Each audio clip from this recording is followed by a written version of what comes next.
Hey guys, just going to show you here how to remove the door panel on a 2008.5 Nissan Titan. It's the passenger side rear.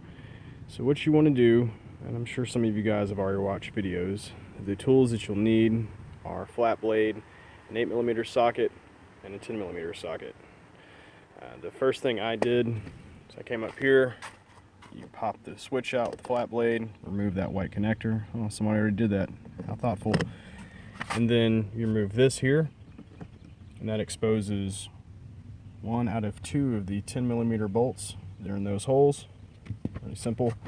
Then you come down here and you remove the plastic cover that goes over here. I don't have it. Oh, there it is. This thing. Remove that 10mm bolt. Pull that cover off. And then on some trucks, well, actually I think on this one, yeah, there's going to be a bolt right there. I already moved it. So on all the door panels there are. So just make sure you move those two and the two up here. And then the next one you want to make sure to remove is take a flat blade screwdriver and go underneath the armrest here. Pull that thing off.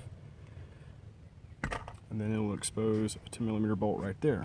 And all you do from there is start from the bottom and start pulling the push pins out, or those orange little tabs that lock into place. Now mine doesn't have a light here, so I just pull that plastic cover off. Just kind of wedge the screwdriver, flat blade underneath here, and start popping, and then you can get your hands in there and you just slowly go up each side until you get up to the top here, and you'll feel all of them pull away, and then you'll lift the door panel off. Sorry, I don't really have a cameraman, but once you get the door panel off, you'll want to disconnect that one at the door lock. Real simple. Pull that out, and then the one down there at the door. I don't have a third arm hanging out of my ass, so I can't really reach around and do this. So I'm going to put it on pause, and then I'll come back and show you what I did. Okay, now I got the door panel off. I'll show you these cables here for the door handle and the door lock, or I'm sorry, door handle and door lock. And then this here is for the tweeter, and then you can see the speaker there. But this cable here is for the tweeter, and this one here is for the switch. So you come back down into the door lock, you can see in there where it's slotted, and then there's the hole in there for the door lock mechanism. So you undo that one, it's very simple. And then you do the same over here. This one's easier because there's a ball and then the wire goes through this section here. Also, I don't know if any of you guys ever had this problem. When I pulled my other door panel off, there's a spring down in there, and that thing will shoot out sometimes. I mean, mine came out for some reason. I guess when I pulled the door panel off, it got dislodged, came out. But anyway, if you're having problems putting it back in, let's see if I can get in there and show you that. Yeah, it's right there. Anyway, there's a pin right here. What happens is that pin can come loose and come up, and that's how the spring will come out. So just pull the pin out, put the spring back in there, watch your eyes or balls, whatever, and then put this pin back in here after you put the spring in, and it locks it back in place.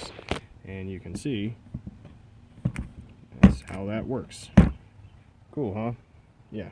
Anyway, so this door panel's never been off, so that's why they use this waterproofing cover or whatever it's called. So all I'm doing is removing this speaker and putting in a JBL and some speaker adapters, which are these thingies, right there. So they just, once I remove the speaker out of there, they'll retain the factory bolts, and you put those in there, and they come with nuts to put the speaker in those 3 holes there on each 4 sides. Alright, welcome back. Alright, so I removed the factory speaker, and it exposes each one of these holes here.